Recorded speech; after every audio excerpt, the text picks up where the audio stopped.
Shalom, jemaat yang Tuhan kasihi, warga binaan yang Tuhan berkati.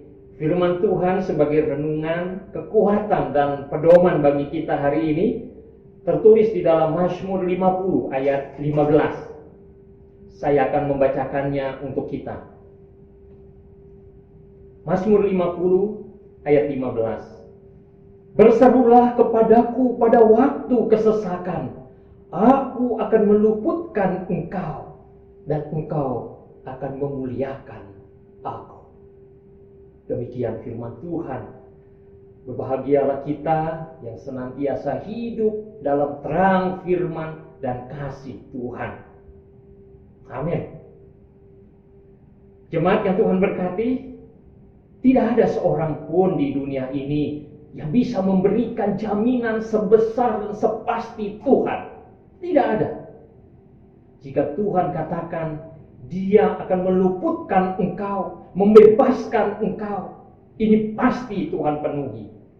Tuhan tidak pernah ingkar janji. Tuhan tidak seperti orang-orang yang senang menebar janji manis untuk mengharapkan sesuatu.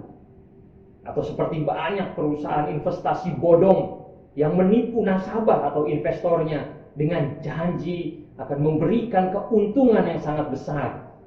Tetapi pada akhirnya itu hanya janji palsu. Pada akhirnya banyak orang bertengkar karena janji palsu ini. Berkelahi, gugat-menggugat, yang membuat seseorang akhirnya mendekam di penjara. Tuhan tidak seperti itu. Tuhan pasti menepati janjinya untuk membebaskan saudara. Kebebasan bukan hanya sekedar keluar dari jeruji besi, keluar dari rutan atau lapas, tetapi kebebasan dari dosa, kebebasan dari pikiran dan hati yang jahat, kebebasan dari iblis yang selalu merongrong hidup saudara, kebebasan dari rasa bersalah yang terus menghantui, bahkan kebebasan dari rasa kecewa dan kepahitan hidup. Karena saudara bisa jadi merasa benar, tetapi hakim memutuskan saudara bersalah atau memvonis saudara dengan hukuman yang lebih lama dari yang seharusnya. Dan kebebasan dari rasa khawatir, gelisah, dan lelah karena masih harus terus memperjuangkan kebenaran di tingkat pengadilan tinggi, Mahkamah Agung, dan peninjauan kembali. Bahkan sampai memohon pengampunan atau gerasi kepada Presiden. Mari, kita yang berbeban berat, yang hati kita sesak dengan berbagai pergumulan, yang sedih dan cemas, memikirkan keadaan istri dan anak-anak, memikirkan abang adik di rumah, yang gelisah dan tak berdaya, memikirkan bagaimana hidup kita setelah keluar dari lapas. Mari, Tuhan meminta saudara untuk berseru kepadanya, meminta saudara untuk berdoa dan datang kepadanya. Tuhan akan membebaskan saudara dari segala beban berat yang saudara rasakan. Dia akan memberikan saudara kelegaan. Barangkali saudara masih ragu, karena memang banyak orang enggan atau sungkan berseru kepada Tuhan ketika mereka menghadapi banyak kesesakan, banyak faktor yang menyebabkannya. Ada yang karena belum pernah berdoa, ada yang karena belum terbiasa, dan ada juga yang tidak yakin Tuhan akan menolongnya. Tentu saja ini semua terkait dengan sikap hidup kita. Bagi yang merasa dirinya hidup bergelimang dosa, dia merasa tidak layak berdoa kepada Tuhan, apalagi meminta pertolongan kepadanya. Padahal Tuhan sudah rindu mendengar doanya. Tuhan sudah lama menantikan dia. Tuhan seperti seorang bapa menantikan anaknya yang sudah hilang bertahun-tahun karena keinginan dan kesalahan si anak sendiri. Si anak yang ingin pergi meninggalkan bapaknya. Ketika anak itu kembali, sang bapak sangat bersuka cita. Dia tidak marah. Dia mengampuni semua kesalahan si anak. Sang bapak justru meminta diadakan pesta meriah menyambut anaknya. Sebab katanya, anakku telah mati dan menjadi hidup kembali. Ia telah hilang dan didapat kembali. Betapa sukacitanya si bapak. Jika saudara sebagai anak yang hilang itu, sebagai anak yang dahulu mati, maka marilah saudara datang dan berseru kepada Tuhan. Dia sudah lama menantikan saudara. Tuhan ingin saudara hidup kembali di dalam Dia. Atau saudara tidak mau datang kepada Tuhan karena saudara kecewa. Kecewa karena selama ini Tuhan tidak memenuhi doa saudara. Saudara kecewa karena Tuhan tidak menolong saudara, sehingga saudara akhirnya dipenjara. Saudara, mungkin banyak kepahitan, banyak kekecewaan. Jika saudara merasa demikian, ingatlah perjalanan hidup orang-orang beriman dalam Alkitab. Mereka juga mengalami penderitaan yang luar biasa. Tetapi dalam penderitaan itu mereka tetap merasakan damai sejahtera. Merasakan sukacita di dalam Tuhan. Karena memang perjalanan hidup kita di dunia ini adalah perjalanan salib. Perjalanan penderitaan. Perjalanan pengorbanan demi kasih. Menuju kehidupan kekal di surga. Ketika Yohanes Pembaptis cemas dan gelisah karena dia di penjara, dia menyuruh murid-muridnya untuk datang kepada Yesus, bertanya, apakah engkau Mesias yang kami nantikan itu? Atau kami harus menunggu Mesias yang lain? Bisa jadi Yohanes kecewa. Kenapa dia harus dipenjara?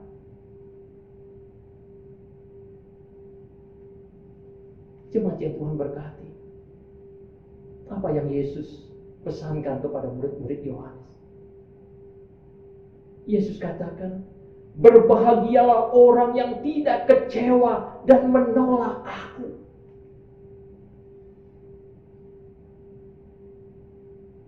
Yesus sampaikan bahwa dialah Mesias. Dan dia ingin Yohanes Pembaptis tidak kecewa dan menolak Yesus.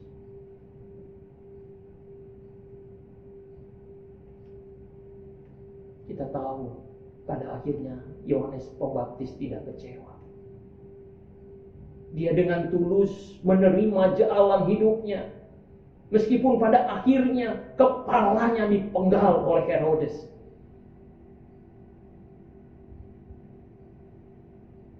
Karena itulah, sekalipun saudara merasa kecewa dengan jalan hidup yang saudara lalui, kecewa karena saudara sekarang berada di penjara, kecewa dengan proses hukum yang menurut saudara tidak sesuai dengan rasa keadilan, kecewa dengan perlakuan orang-orang, kecewa dengan perlakuan saudara dan keluarga sendiri, kecewa kepada Tuhan karena saudara merasa Tuhan sudah lepas tangan, tidak peduli pada keadaan dan tidak menjawab doa-doa saudara. Mari datang dan berserulah kepada Tuhan. Tuhan tahu pergumulan saudara. Dia sangat mengasihi saudara. Jangan ragu, jangan berputus asa. Teruslah berdoa, berseru kepadanya, terus berpengharapan untuk menantikan Tuhan menggenapi janji-janjinya. Tuhan pasti menepati janjinya. Terkadang memang rencana dan waktu Tuhan tidak sama dengan apa yang kita pikirkan dan rencanakan. Biarlah kita serahkan hidup kita untuk diproses oleh Tuhan sesuai dengan rencananya. Apapun yang kita alami dan hadapi sekarang ini, percayalah, itu bisa dipakai Tuhan untuk membentuk kita, untuk mempersiapkan kita pada kehidupan yang lebih baik. Di sini dibutuhkan kesabaran dan dengar-dengaran dengan Tuhan. Kita bisa mengingat bagaimana pergumulan berat yang dialami oleh Yusuf dan Musa. Mereka menderita. Namun pada akhirnya kita tahu, ternyata Yusuf dan Musa dipersiapkan Tuhan untuk satu rencananya yang luar biasa. Untuk rencananya yang indah. Dengan pergumulan dan penderitaan mereka, mereka ditempa oleh Tuhan untuk menjadi karakter yang sesuai dengan yang Tuhan inginkan. Demikian juga perjalanan hidup saudara. Dengan segala penderitaan dan pergumulan saudara sekarang ini, di lapas ini, pasti ada rencana Tuhan yang indah bagi saudara. Yakinlah, semua ini adalah bagian proses dari pembentukan karakter saudara untuk menjadi karakter yang sesuai dengan yang Tuhan inginkan untuk satu rencana yang sangat indah. Bisa jadi saudara belum tahu seperti apa rencana Tuhan. Saya pernah mengalami pengalaman bagaimana Tuhan membentuk saya. Dari umur 10 tahun saya harus terpisah dari keluarga. Karena saya melihat pergumulan keluarga dengan kemiskinan yang begitu berat. Tidak mungkin saya bisa bersekolah. Karena itu saya mengikut saudara tinggal di pedalaman Kalimantan. Ketika itu keluarga tinggal di Jakarta dan saya lahir di Jakarta. Sudah terbiasa mengikuti kehidupan orang-orang di Jakarta. Lalu saya harus ke daerah pedalaman, jauh di pedalaman Kalimantan. Begitu banyak pergumulan yang saya hadapi. Saya merasa bahwa saya dihukum oleh Tuhan karena menderita yang begitu berat. Saya baru kembali bertemu dengan keluarga setelah saya sarjana. Namun dalam pergumulan saya serahkan hidup saya kepada Tuhan. Saya ingat kisah Yusuf, dan ini yang memberikan saya kekuatan bahwa pergumulan penderitaan yang keluarga, yang orang tua saya alami, saya yakini bahwa saya dipakai Tuhan untuk menolong keluarga saya nanti. Dan saya ikuti itu dengan proses yang sungguh-sungguh berat bagi saya. Tetapi sekarang saya mensyukuri itu. Saya bersyukur kepada Tuhan karena saya dari kecil dibentuk oleh Tuhan, diproses. Sehingga saya bisa menghadapi pergumulan yang berat sekarang ini, bahkan setelah berkeluarga. Jemaat yang Tuhan berkati, saya juga yakin saudara-saudara juga diproses oleh Tuhan untuk satu rencana yang sangat indah. Karena itu teruslah kita bertekun dalam doa, dengar-dengaran dengan Tuhan, cari tahu kehendak Tuhan bagi saudara. Jika Tuhan belum memenuhi permohonan doa kita, jangan kecewa. Sering terjadi Doa-doa yang kita naikkan lebih banyak meminta kepada Tuhan untuk memenuhi keinginan kita pribadi. Karena itulah bagaimana Tuhan memenuhinya. Kita menganggap Dia tidak peduli. Padahal ini karena kita tidak dengar-dengaran dengan Dia. Kita tidak menyerahkannya sesuai dengan rencana dan kehendak Allah. Bahkan Yesus sendiri menyerahkan keinginan hatinya ke dalam rencana dan kehendak Bapa. Bukanlah kehendakku, melainkan kehendak-Mu lah yang terjadi. Tutur Yesus ketika berdoa di Taman Getsemani. Dan ketika keinginan atau rencana kita tidak sesuai dengan hasil yang kita dapat, percayalah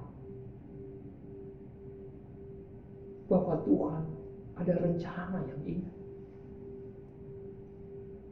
Kita perlu yakin bahwa Tuhan memberikan yang terbaik bagi kita. Dengan demikian kita tidak merasa kecewa dan tetap bersyukur kepada Tuhan.